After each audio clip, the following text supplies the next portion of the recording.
Hey guys, welcome to day 2 of 2 Days in Stockholm, and today we are going to eat and drink like Vikings, as well as explore Viking transportation.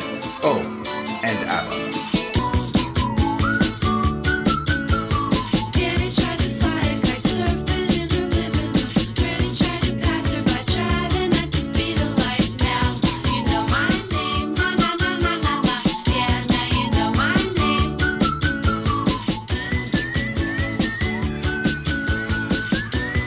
First stop, the Stockholm City Hall is one of Sweden's most famous buildings and one of the capital's most visited tourist attractions. It is also the venue of the Nobel Prize banquet held on December 10th each year, and between May and September, the City Hall Tower delivers a great view of Stockholm.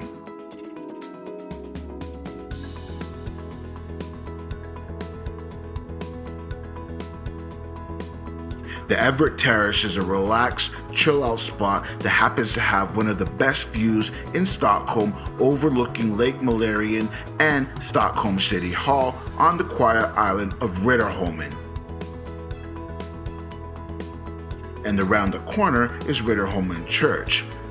The Riddarholmen Church is the burial church of the Swedish monarchs. It is located here on the island of Riddarholmen, close to the Royal Palace.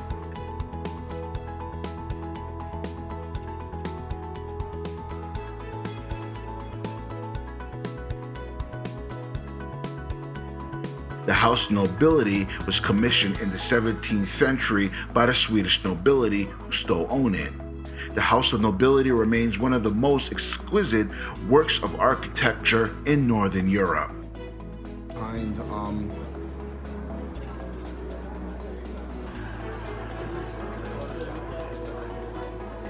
The Parliament House is open to anyone wishing to attend a debate, public hearing, or study visit, which I have absolutely zero interest in doing while I'm here.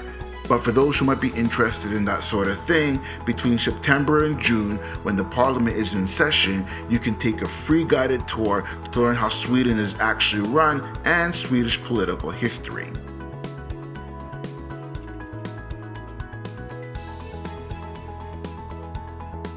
Next, we have the Royal Swedish Opera, which is Sweden's national stage for opera and ballet, and has been the national venue for opera and ballet since January 18, 1773. And right behind it is St. Jacob's Church. The bright red church has been in the same spot across the water from the palace since the 16th century.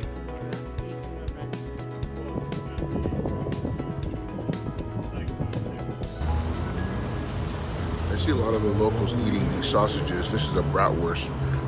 They taste pretty good.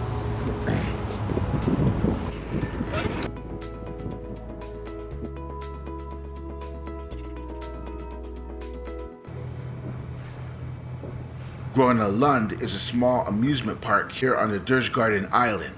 But also on this island, you'll find the ABBA Museum. What? You can get your Mamma Mia on right here.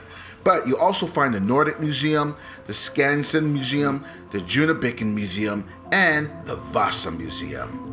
The Vasa Museum is the most visited museum in Scandinavia, with about 1 million visitors a year, because it has the only preserved 17th century ship in the world.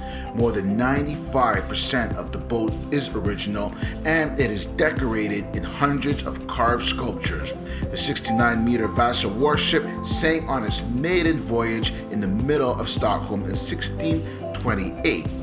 In 1961, get this, 333 years later, it was salvaged. There are about 10 different exhibitions around the ship that talk about life on board the vessel. There's also a film about the Vasa, which is shown in 13 different languages. This is one cool place.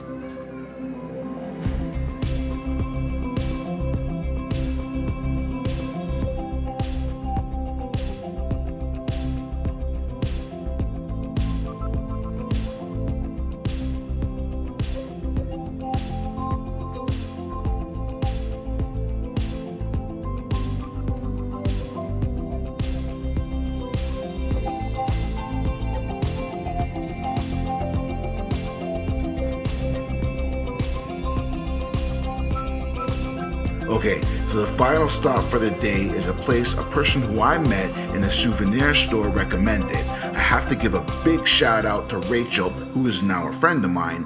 Thanks for the awesome recommendation. Krogen Bar is an eclectic Viking-style restaurant. It's got replicas of Viking tools and furniture. My friends, it doesn't get any more Viking than this. This place is awesome, and although I might be ever so slightly inebriated from one too many honey bears, which, by the way, taste absolutely delicious, I must say tonight, my friends, tonight we dine like kings. So my friends, here in Sweden we are usually a winter country, even though this has been an extremely hot summer, but we are closing towards the snow and the ice and the misery. But these two guys behind me are from a country that has been struck even worse by the winter. They're from Canada, and they're arch enemy of ice hockey.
Thank you for watching this video. Be sure to like and subscribe and click the little bell so you'll be notified of day 2 and future videos. Please leave a comment below. I'd love to hear your thoughts.